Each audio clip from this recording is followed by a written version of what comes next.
So I have been looking forward to this for a long time. I came across a book by the great Stan Slapp, who is joining us today, called Under the Hood. And I'll let him explain to you what the title is about. It's actually not his first, but it's the one that I came across. It came out recently. And I have to tell you, I write books on company culture. I'm slightly embarrassed and a little mad to say it may be the best book I've ever read on company culture. So, I mean, from a fellow author, right? But it was so just in depth with great insights from someone who clearly has traveled the world and worked with all sorts of companies. A lot of times people are writing from a space, but they're doing it academically. This is not an academic book, although it is chock full of really, really valuable information. So talked to Stan on the phone. I was like, we've got to get you on for the Global Company Culture Association. And so, ladies and gentlemen, the great Stan Slapp. That's great. Where are you joining us from, Stan? I'm in our San Francisco offices, which is rare. I haven't spent much time in the country recently. We have a team in Africa and one in Australia starting up. And so we're working in countries all over the world. So, but happen to be, I think it's here. I don't recognize it. So I think it's our offices. Okay, love it. And we're in New York. So this is coast to coast is what we're doing right now. Right. But, and your agency is called the Slapp Agency. Is that the name? I wouldn't call it an agency, but it's Slapp. It's just Slapp. How did you come up with that title? I'm just kidding. Okay. I love it so much I bought the company. Yeah, I love it. You changed your name to match the company. Yeah. So talk a little bit about Under the Hood for starters. What inspired you to write it? And, what's been your experience out there in the great wide world of company culture? Wow, that's a big question. What inspired me to write the book is our whole ethic as a company. Let me back up. First of all, what inspired me to write the book is I have a 3-book deal with Penguin Random House, and they insist that I fulfill the contract. And there's a book. This is the second book of a 3-book series, based on the work that my company does, which is to maximize the commitment of the 3 groups that decide the success of any other company, which is its manager culture, its employee culture, and its customer culture. And within each of those cultures, there's one issue that has the biggest impact on any company, that even the biggest companies have been chronically unable to resolve. Now, that's the work we do as a company, and I felt I couldn't write the books unless it was based on practical, proven advice. So it's based on the solutions and the experience of deploying those solutions. So in a manager culture, the biggest issue for any company is the emotional detachment of its managers. You have financial commitment from managers, intellectual commitment, physical commitment. You can jam them all together. It looks like emotional commitment. But true emotional commitment, which would translate into managers taking on company success like a personal crusade, to get that from a manager culture is the stuff of unrequited corporate lust. So we know how to do that. That became the first book, Bury My Heart at Conference Room B. In an employee culture, the biggest issue to any company is if it's not betting its life, it's at least betting its success on the ability to constantly roll out new strategies, internal transformation, go-to-market strategies, whatever it is. And a successful strategy isn't planned well, it's implemented well. So how do you reliably gain the ferocious support of your employee culture to take that handoff and protect it, course correct it, and evangelize it to others? The third book, which is being written now, if Penguin asks you, it's being written right now. I would have finished it if I didn't have to be on this interview. Just tell me. It's us. It's our fault. It's somewhere between there and not started yet. Is all about the biggest issue for any company when it comes to its customer culture. And that is, how do we transfer sustainability of our company to our customers? How do we get our customer culture to advertise and sell for us and to protect us if we stumble or get attacked? Well, a company who can actually do that is a brand. That's the real definition of a brand. So it's how do you get brand status from your internal and external cultures? How do you get them to do that? So that's the work we do. That informs the books, and we work in 44 countries. And I can tell you, these are issues that are as deep and unknown in every one of those countries. Look, if you look globally, that's why we call it the Global Company Culture Association. You get into Southeast Asia, they're measuring employee engagement. It's some of the lowest in Western Europe and places like that. So one of the questions that I get asked all the time, so I'm going to ask you, who's responsible for the company culture? Is it the leadership? We get this idea that, well, it's the leaders, right? The leaders are supposed to shape and make that. But talk about what you talk about in Under the Hood. Yeah, I think the biggest issue to doing something about shaping a culture is to understand what a culture actually is. And there's more mythology and misdirection and superstition and generalized academic babble about culture than almost any business subject. Culture, by the way, was Merriam-Webster's word of the year in 2014, which, according to the most popular dictionary in the entire English language, culture was the most searched for word in the entire English language. Now, we say in my company a banana had made word of the year instead. By now, companies would understand what a banana is and recognize it's not going to peel itself just to feed you. You actually have to know how to work the fruit, which, that doesn't sound right, but you know what I'm talking about. So let's start with what a culture actually is. If you talk to people about culture, the prevailing point of view is that a culture is the beliefs about the way things are done around here. That is not actually a culture. That's just the currency of a culture. A culture comes into existence, whether it's the jungles of Samoa with Margaret Mead, keeping an eye on that, or whether it's Microsoft today, whatever your particular jungle is, a culture comes into existence when a group of people share the same basic living circumstances. And so they band together to share beliefs about the rules of survival and emotional prosperity. Since we're all in this jungle together, what does it take to survive in this jungle, in this tribe, with this chief? And we're stronger if we share that information. And then knowing we're going to be okay, how do we get rewarded emotionally and avoid punishment? So culture is a self-protective organism. It's an independent organism that lives within the enterprise. And so who's responsible for the culture? The culture is responsible for itself. Now, leaders can influence it. There's a lot of things that can influence it. Performance reinforcement systems, what's ignored, what's responded to, can influence it. The velocity of change and how well that's managed can influence it. A culture is obsessed with understanding the dependable rules of survival in its environment. So that's what really influences it. If those happen to come from somebody in a position of leadership, fabulous. But the culture is going to look every place it has to look to get that information. So it's not necessarily a top-down influencer environment. Well, Stan, I know that some of the work that you guys do at the SLAP company is to go through and start with an assessment of where the company's culture is initially. When you do that, how are you bifurcating or categorizing, or what's that, what's the terms that you use to describe where a culture is? I mean, how does that fall in?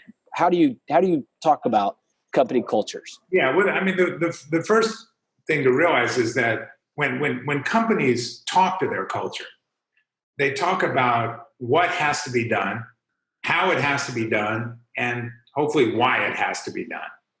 And when the culture doesn't quiver in response to that and prostrate itself immediately in subjugation, the company talks louder, because the problem must be the culture just didn't hear us. That must be it. When that doesn't work, the company brings in campaigns, because clearly the issue is we need a new font and a slogan and a color pattern. When that doesn't work, it's assumed that your culture has all the intellectual agility of a small soap dish and just cannot understand the sophistication and elegance of the senior management plan. When you are talking to a culture, and this is my answer to you, because this is the first thing that informs that work. When you are talking to a culture, the what, how, and why doesn't matter. The only thing that matters is why not. Why, given the corporate logic and urgency of what you want your culture to do and some implied material benefit if it's successfully done, why would your culture not do it? If your culture is hesitating to do something, it has reasons for it. And it believes those reasons are empirically proven and pragmatic. It is not safe and sensible to do this thing, and we're not going to do it. And so when we look at analyzing the culture, we're looking at the hesitation. What is the source of hesitation? And we're not talking about, this is not an engagement survey. Engagement surveys are HR porn. They're really just, we're not talking about the aggregate of employees. We're talking about the belief system that's an employee culture. That's where we want to get the answers from. I love it. And actually, you've done a lot of work internationally, and Darren and I have also, really grown up in Thailand and other places. And you say that there's this pervasive kind of idea of culture, and it doesn't really matter what country you're in. I know that you work in a lot of different countries, but is it like eating or drinking or sleeping that we all do? Is culture there, and does it really not change that much from one country to another? Well, there's certainly social and geopolitical distinctions between cultures. We do a lot of work we work in 12 countries in Africa. Just South Africa and the circumstances and its recent profound history and how it's trying to balance that now, that's such a unique culture there. But the reason that we're able to do this work all around the world is what we are focused on is the culture of managers, employees, and customers. We're not talking about a bunch of managers, employees, and customers. We're talking about the relationships that are created when those cultures, the belief system that's created, rather, when those cultures form a relationship with the company. To a certain extent, that is the same the world over. I mean, you know that. I mean, there's a manager, as an example, in one company in one country just doesn't realize that a manager in another company in another country is also convinced they're trapped in some vague conspiracy between idiots above them and idiots below. They think it's just happening to them. But there is a sameness to this, and it's that we are looking at. We obviously respect the distinctions. I mean, that is part of anthropology, is you have an open, non-judgmental curiosity about the ways and means of other people. We respect that, but there is this through line that these relationships have a sameness to them within an organizational dynamic, and that allows us to do this work very well. So Stan, the numbers, the data, the research is so glaringly clear that when companies really have a great culture, they perform better, they're more profitable. I mean, one Harvard study showed, 765% increase in their net profitability over 10 years just by getting your culture right. And yet we deal in a world where only 16% of executives say their culture is where it needs to be. Why is this not? It's like the banana thing you referenced. Why is this not like the number one? I know it's on leaders' minds, but why is it not their number one agenda when they're walking in every day saying, look, we've got to get our culture right? It's amazing. I think one of the reasons is this fundamental misunderstanding. One of the reasons is that there are a number of CEOs in the world. We all work with them. Some of them you want to say, did you apply for your job or did you win it somehow? Because I can't understand any other way. But generally, there are a lot of very competent CEOs, and there are a number of successful CEOs. To be a great CEO, you have to hold yourself as chief culture officer and chief brand officer. And there are very few that actually do that. And I think that the reason, to answer your question, the reason that we've found is by the end of 2019, any company of reasonable sophistication and intelligence understands that culture is a thing. They may not know what the thing is, but it's something that they should, it's kind of a road as they look toward the future of the company. They should look down that road and they should do something about it, even if they're not doing the right thing about it. But those same companies definitely know that business performance is a thing. That's a road they're absolutely looking down. And yet they're kind of parallel paths in most companies. Our message to any company is these two lines that you're looking down. Culture is not some subordinate, ethereal, fluffy thing. It's the driver to business performance. Collapse the lines into one. If you are working on increasing the commitment of your culture, you are working on the ultimate power tool for driving business performance. If that isn't understood, then culture is just not really worked on as a priority. And if it's not worked on as a priority and culture itself is not understood, then it's assumed that the culture is just incapable of giving you what you need. And that's not the case. The culture is simply reacting. A culture will give you whatever you want. You just have to give it what it wants first. And if you don't understand what it wants first, it will seem like it's never going to give you what you want. So it's not the priority that you deal with in the name of business performance, which just exacerbates the problem of business performance. So there's such a disconnect between perceptions, right? So there's a study just came out recently that said that 3 out of 5 people don't trust their boss. Now, it's one thing to not, quote, like your boss. I personally think part of the problem is with all this is we're still using words like boss, right? Yeah. But in surveys, that's when But the majority of employees say, I don't trust the person who's leading me or over me, my manager. When they asked the managers, 4 out of 5 said, it's going great. Oh, yeah, we got huge trust. We really communicate well. And I find that over and over again, that gap between, I say, the hidden culture and the stated culture measures the dysfunction of the company, right? The bigger the gap, the more the dysfunction. How do we get out of this la-la land of knowing something's wrong? How do you wake companies up to say, you have a problem? And it's like AA, you got to start with, I am an alcoholic, we have a real problem at our company. How much of a challenge is that for you when you are out working with companies? It's a challenge, but the way we get past the challenge immediately is we put this in terms of business performance. I'm asked all the time, so what is the definition of a great culture? And I think people expect me to say, well, it's a happy culture. Well, okay, you don't want your culture actively unhappy. That's probably not a good thing. But a great culture is a committed culture. And the commitment of a culture is measurable with any metric you use to manage the business. Now, we can give you all sorts of predictive and deeper metrics, but bottom line, whatever you have to get done in the business that's measurable is in the hands of your culture to decide whether that's going to happen or not happen. Mm. And so it's a lot easier to start there. But the other thing is you can't localize this solution and this awareness of culture at the top. If you ask any manager in any company, so what do you manage? They'll tell you they manage a P&L or some revenue responsibility or maybe a business process or function.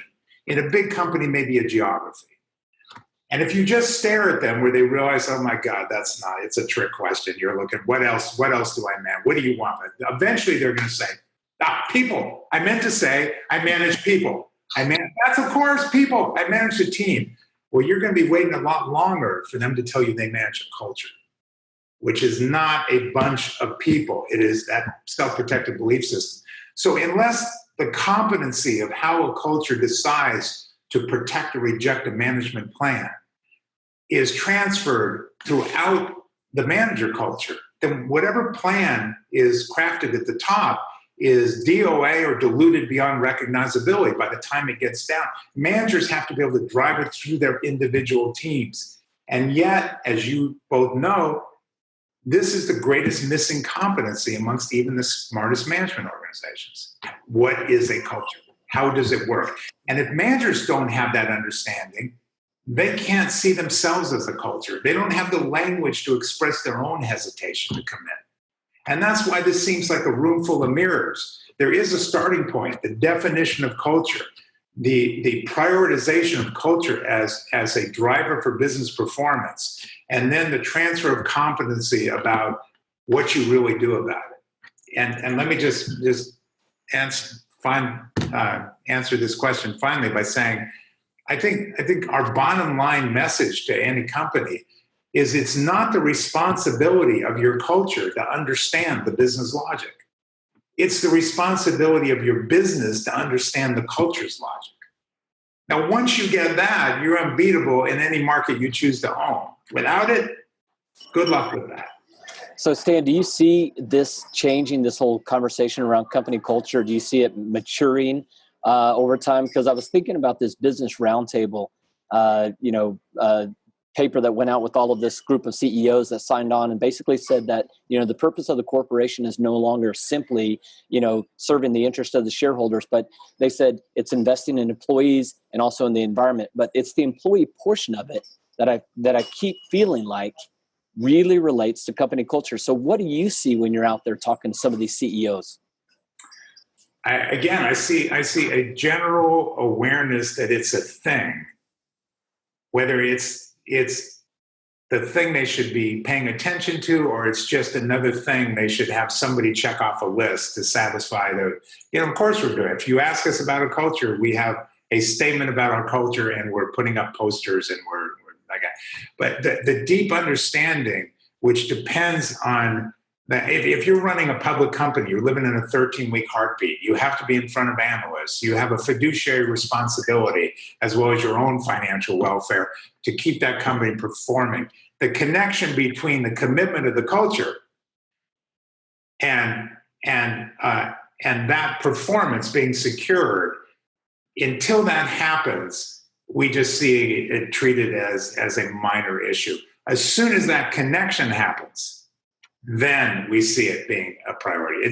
They may still not know what to do about it, but then it definitely has their attention. So that's our first step, is to say, we are talking about the performance of your business when we're talking about culture. Which, Stan, I call it the largest silent tax on every company. I think companies are leaving so much money on the table by not getting this addressed. So when we talked on the phone, I wish I had recorded that conversation, but you said a couple of things. You said a lot that was brilliant, but you made some reference to the world of work is in a really bad mood right now, which I thought was funny. You talked about the fact that we're at war and that future generations are going to be asking their parents, hey, were you in the fight or were you not in the fight? We've got 85% of people around the globe who hate coming to work. How is it not so obvious that this is an issue? So talk about, what's driving that and what do we need to do to address it? I say this to managers constantly. Wherever you are in the arc of your career as a manager, whether you're just beginning or midpoint or then, I don't think it's ever too early to look back at it as if it had already concluded. Because someday, if you're a manager, you are not going to be a manager any longer. And when you are looking back at your career as a manager, what do you want it to have stood for? Do you want to have built a company? Do you want to have made money? Now, these are very good things. Do you want to have had a legacy impact on the lives of the human beings who helped you do it? Now, that's a great thing. Now, you don't have to give up the very good things to get the great thing, but you have to want the great thing.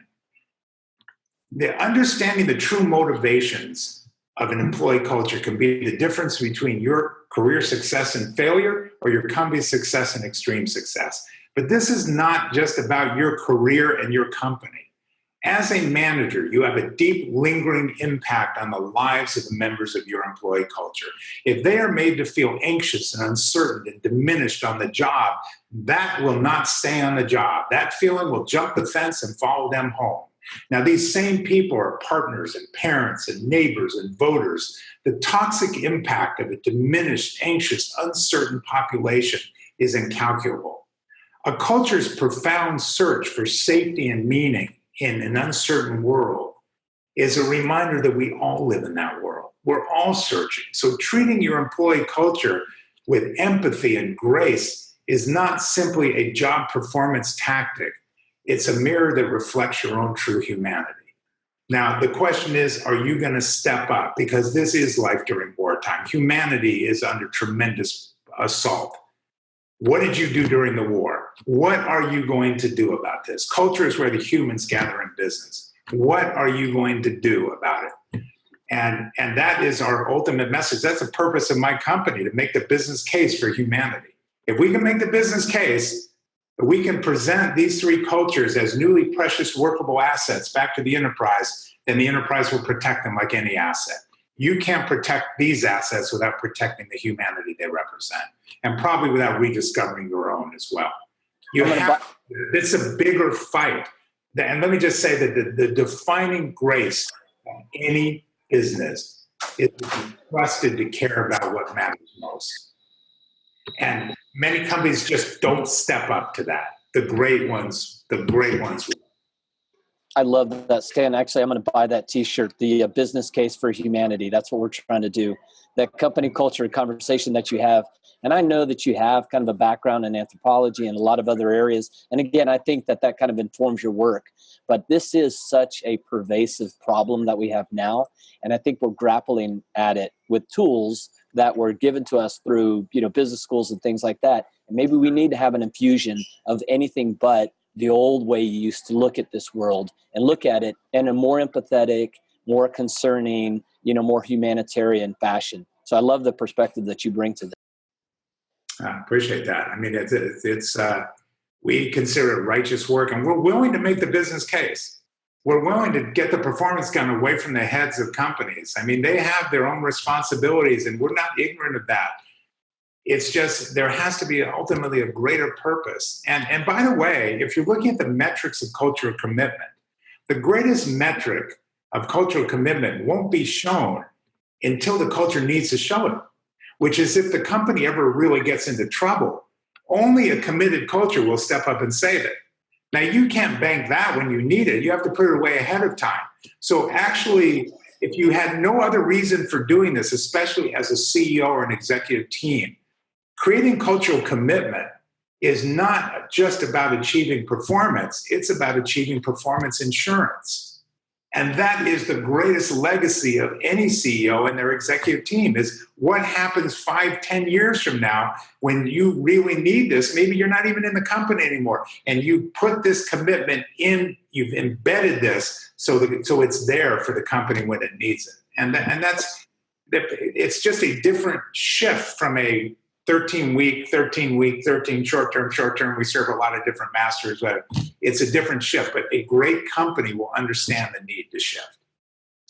Yeah, Chip Conley, who's out in your neck of the woods, both Peak and Genevieve, and he talks about that in his book when he actually went through that kind of time with just the downturn and the measures they took to make sure their people were taken care of, and that pays huge dividends. Yeah, and Chip is a great cat, and right on about that. In the Under the Hood book, I profile Jim Sinegal and Craig Jelinek from Costco, and they did the same thing. When the economy crashed and their stock tanked, there was a point where their stock dropped. And it wasn't even their fault. There was a reporting error that had nothing to do with them. And the stock just plummeted. And they were about ready to enter a board meeting. The board had gathered, coincidentally, to work on other issues. And just like the morning that had happened. And one of the things that was on the board agenda was an across-the-table increase for every employee. And there wasn't a single person on that board who said, no, this is not the time to be doing it. Everybody said one thing has nothing to do with another. We will take care of our people. The people will take care of the business. And but these are great companies. Mm-hmm. Yeah. Your point of view is a great point of view. Tell the GoDaddy story about working on during holidays. Oh, coming into work on Christmas or the holidays. Right. And and nobody wanted to work on Christmas during the holidays. They turned it into an event. I mean, they showed up with gifts and baked goods, and they made it a thing, a point of pride that you would actually do this. They extended the concept of family and celebration. They made it voluntary. They made it voluntary, not a mandatory thing. Yes. There's another story that's in Under the Hood that I would say is even more of a favorite example of cultural commitment. There's a company called Rackspace. They were a client of ours for a long time. They're in the server storage business. And when Lannon Napier had taken over as CEO, still a relatively brand new CEO, he was awakened in the middle of the night by a call from the emergency services in one city in Texas, where their servers were at the physical location of their servers was stored.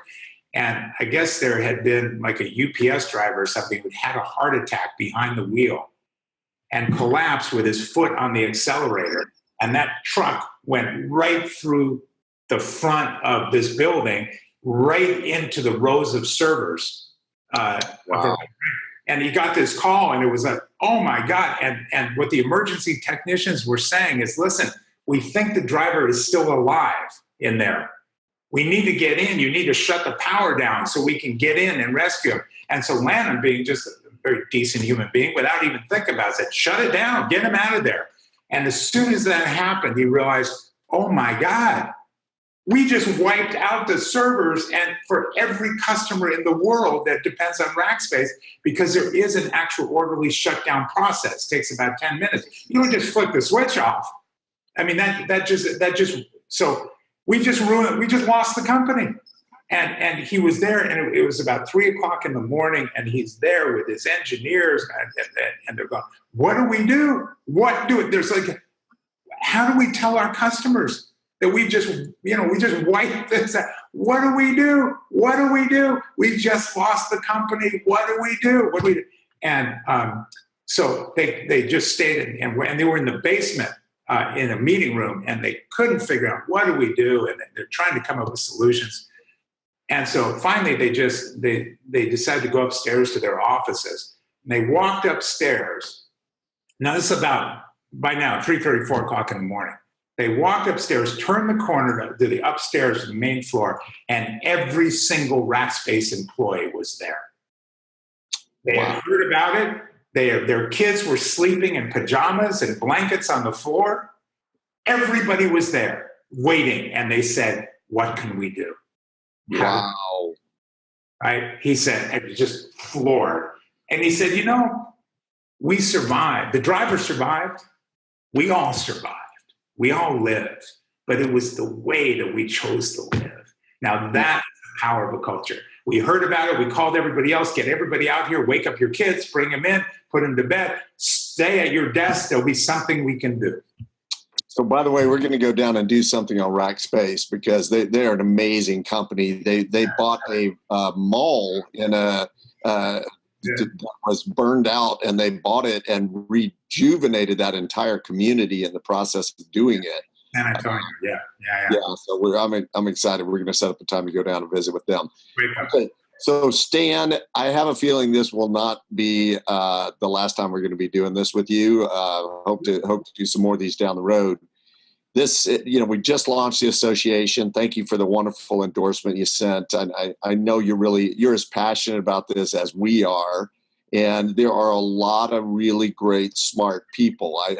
We can fix it. It's like the old Spicoli line out of "We can fix it," right? So, but there are going to be different CEOs, different leaders watching this. And I want you just to look right in the camera. What would you tell them? If you were sitting across from them, what would you do to implore people to really fix this? Because it is, I get grieved by what passes for work for people, and it is an absolute soul suck. And aside from all of the other stuff, the humanitarian part you talk about, when we talk about really having a humanocracy, getting back to the focus on people, what appeal would you give to leaders out there to make this their top priority? Well, again, I would say tactically and strategically, collapse the lines. A successful strategy isn't planned well, it's implemented well. And implemented well is in the hands of your culture. If your culture wants something to happen, that's going to happen. If your culture doesn't want it to happen, that's not going to happen. And so beginning any strategic or performance goal was securing the legitimate commitment of your culture and understanding if it's not committing, why. There's nothing wrong with the culture, and you don't need to teach the culture behaviors like accountability and innovation. You need to convince it to give those latent behaviors it already has. So I would say start there, recognize that culture is the ultimate power tool for business performance, to build business performance. The other thing I would say very quickly to wrap this up, which is if I had to give one recommendation to any manager in any position, in any company, in any country, could only tell them one thing, here's what I would tell them. My number one recommendation for any manager for yourself, because it's your life that's at stake here. The time that you're spending in the business, you're not getting this time back. Your life is happening to you right now. For your family, because the health of your family outside the job depends in large part on the health of your family inside the job. For your employees, because it's not easy working in environments of constant uncertainty and anxiety with regular reminders of how little control you have over your work life. For someone who you only know as management.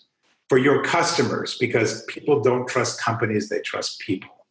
For the company, because you're not a technology company, a products company, a services company, you're a human company selling these things.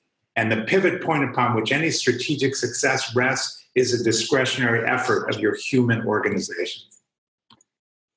And finally, for the world, because let's face it, things are very weird out there right now. I'm not just talking economically. The world is a scary, uncertain place. And we actually have every indication that things are going to get a whole lot weirder before they get any better. Now, what can a manager do about the conditions that affect the world at large? Not much, except to extend their own humanity to the people that they are closest to, including the people that they see every day, including their employees and their customers. And so for all of those reasons, my number one recommendation is be human first, a manager second.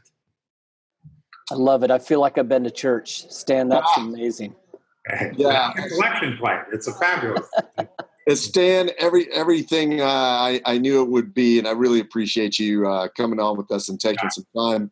I've already told you this, but and we don't even have the date yet, but my hope is you're going to be speaking at our Epic Culture Conference. It'll take place in Dallas 2020. So we'll put that together as well.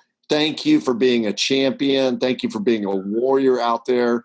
There are people who sleep better around the world because they never met you, but what you did going in and helping that culture become a better place for where they live and where they work, it made a profound difference. And who knows, that's got to be a lot of untold people. So I just want to say personally, thank you for all of those folks. And I know you feel it because you love it. Likewise, I love saddling up with you guys, and it's the right ride. And I'm honored. I'm honored that you would want to spend the time with me today, and I look forward to seeing you in 2020.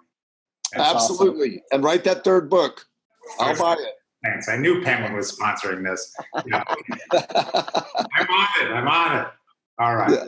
Thanks. Cheers. We'll see you. Okay. Bye-bye.